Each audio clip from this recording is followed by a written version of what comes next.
Hello again, everybody. It's a good time for another edition. Caught me doing something. Another edition of Pro Wrestling Inside and Out. We're covering Mid-South Wrestling. We're going to be doing episode 250. It was originally aired June the 21st of 1984. One of the biggest years in wrestling for Mid-South Wrestling, and we're going to start it off today. With me right now is my brother, the founder of Pro Wrestling Inside and Out, Mr. Brent West. Welcome, Brent. Hello, how you doing? This was a great episode of Mid-South Wrestling. This was right after the Superdome Wrestling Extravaganza, so they had a lot to talk about, a lot to get ready for new stuff. And we begin by announcing with an interview with Cowboy Bill Watts with Terry Taylor and Steve Dr. Death Williams, and they cover the match in which Terry Taylor wins the Mid-South television title from Pressure Khrushchev after months of work on it. He finally wins it at the Superdome, so they review the match. And this begins the situation, the altercation, if you will, between Steve Dr. Death Williams and Terry Taylor, when Terry Taylor asked him for his Mid-South television title medal, which Steve Dr. Death Williams had taken from Pressure Khrushchev weeks before. And, of course, Steve said, "Oh, I have it. Don't worry about it. I'll get it to you just as soon as I can." And then, of course, Taylor said, "Well, I'm sure you will. Everybody just knows that I'm the Mid-South television champion." And that was that. Tremendous, and it sets the stage with what's about to happen. Yeah, and Buddy Landel comes out during this interview. Absolutely, yeah. Buddy Landel makes his way out right before all this gets started, and he's talking about how the Junkyard Dog and Sonny King humiliated him by doing a tar and feather. So on this program, he thinks he's got somebody else as an opponent, but he wants the Junkyard Dog if the dog has any guts, and that match comes up later on in the program. Absolutely tremendous. Buddy looked great. Yes. I love it because he comes right out in the middle of Taylor and Dr. Death standing right there, and Watts said, "What in the world do you want? Somebody get this guy out of here." I love that. I just love that part. It was good stuff. Really good. And Buddy was he was at the top of his game as far as I'm concerned. I mean, really. I'm wondering if he could have been that single top guy. Star guy. You know, I think he could have. I think if they would have just given him the opportunity where he started just beating people, because he put him with Butch Reed, I think it made him go down a little bit. But I think they could have took him away from Butch Reed and let him get a lot of wins and stuff. I believe Buddy Landel could have been a top wrestler there. There's no doubt. I think he could be a main event star. Exactly. And of course, Buddy, tremendous talent. However, he does have his demons, as all of us do. I think he was the only person that actually paid Bill Watts to work. Yeah, fine after fine. You're absolutely right about that. Woo, I'm telling you. Then we get to the first match, and I'm talking about they re-show the match or show the match from the Superdome. The Rock and Roll Express versus Midnight Express, Mid-South Tag Team Championship on the line. No disqualification. Jim Duggan handcuffed to Jimmy Cornette, and boy, that was a great match. Absolutely fantastic. Nothing's funnier than watching Jim Duggan snatch and pull Cornette from pillar to post on the outside. And Jim Duggan was dressed to the T's that night. Yeah, he was dressed. He had his tuxedo on. And he would run down the ring apron as if he wasn't even handcuffed to, or run down the ringside. He didn't even act like he was even handcuffed. And Cornette was just being dragged around. It was hilarious. It was fantastic. And a great match. Great match with the Rock and Roll, as normal with Rock and Roll and Midnight Express. In the end, it was Wendy Richter who comes out and ethers Jim Duggan, giving the opportunity for Dennis Conner to get a hold of the tennis racket, hitting Ricky Morton, with Bobby Eaton getting the final 1-2-3 count, Midnight Express over in the arena, the Superdome. But this leads to other matches that are coming up all over. And like we've always said, the Superdome wasn't the end of anything, just the beginning. Yes. Absolutely. And of course, sets up for the later eventuality of Duggan against the Midnight Express and Cornette's future bodyguard. We will talk about that in weeks to come. Then we got the first glimpse of the Super Date from the Superdome. Now, in that, I was asking how many entries at one point that they think they had.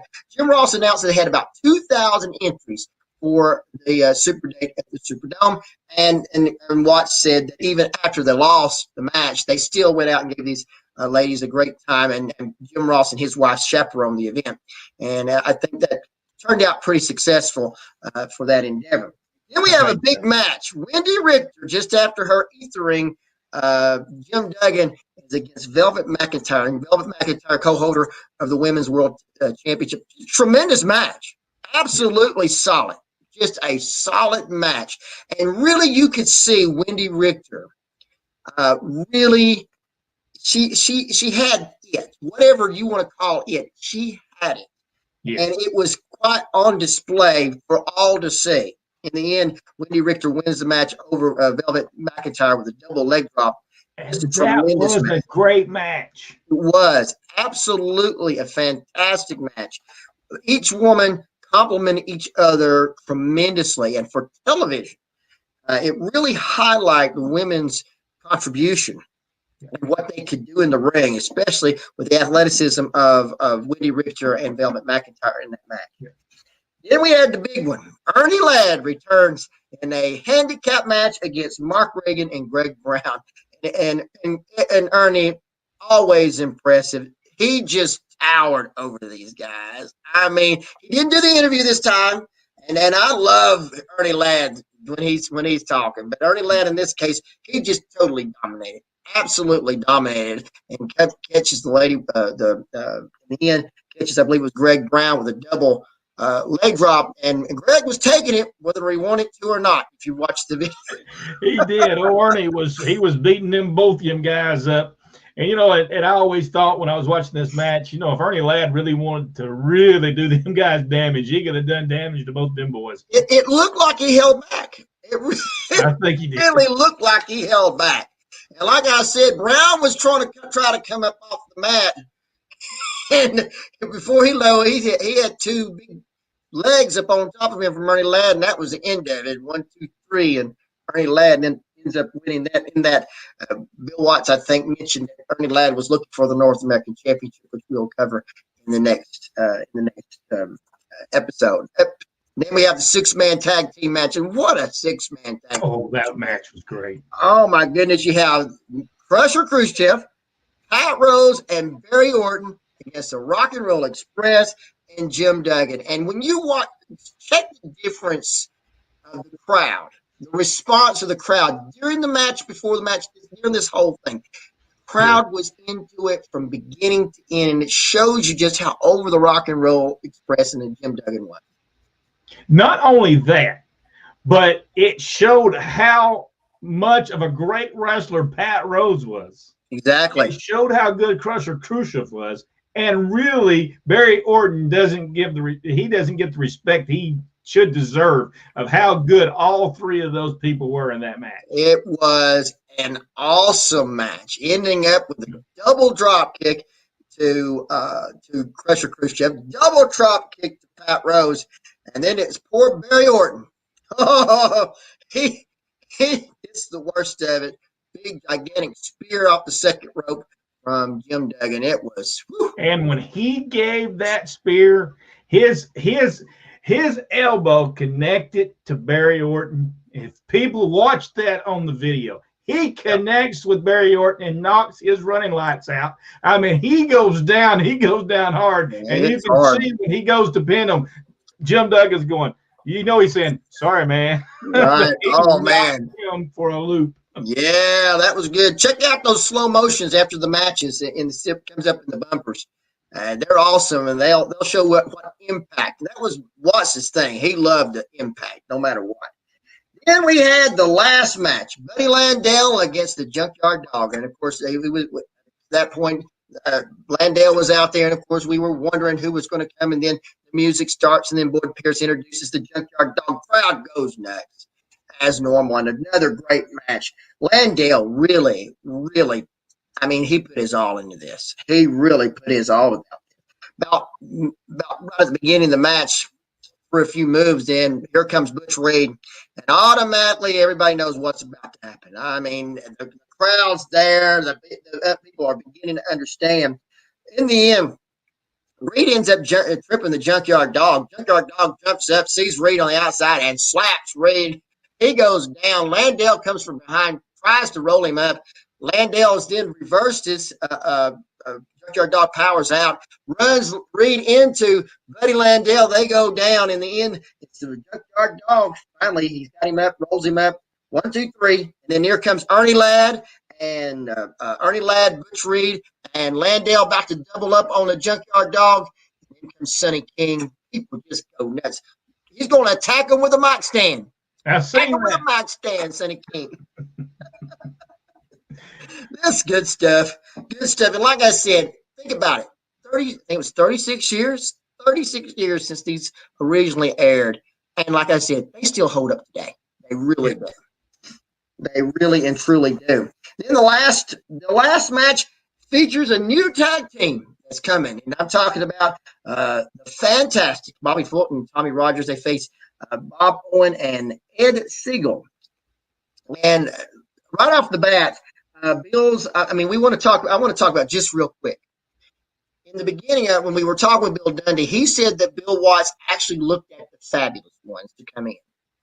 Now, my question is, how did the Fantastics in there when Bill Watts was looking at the fabulous ones? Now, I'll have to ask this question when we get Bill back on again.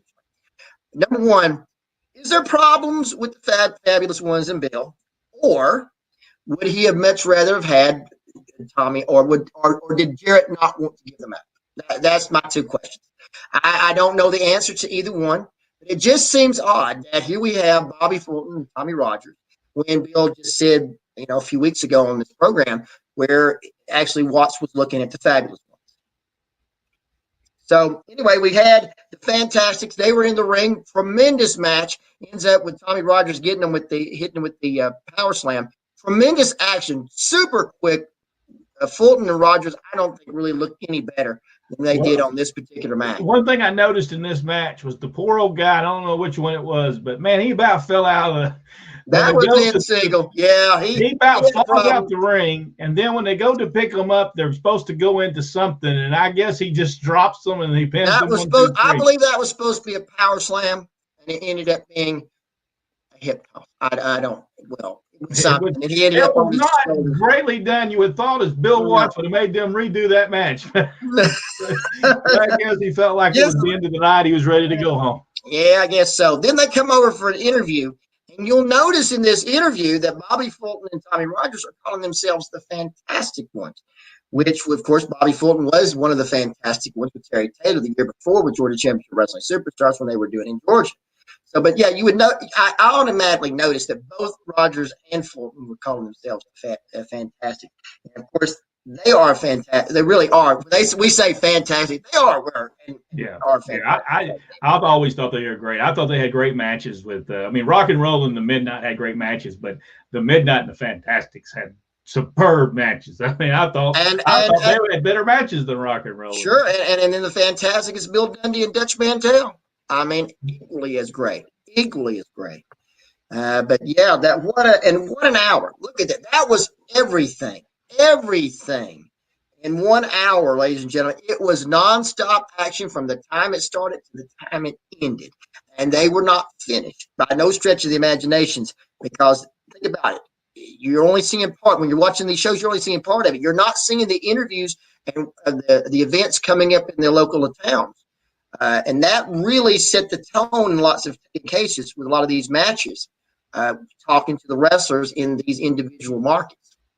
It's a tremendous show. I really, really love reliving every last one of those. And we just so happen to be in the audience during while these. Yes, and I want everyone to know, if you enjoy these videos, please give us a thumbs up and subscribe. And we hope you enjoyed this episode of Mid-South Wrestling, and we'll be back with more. And we thank you, and so long until the next episode.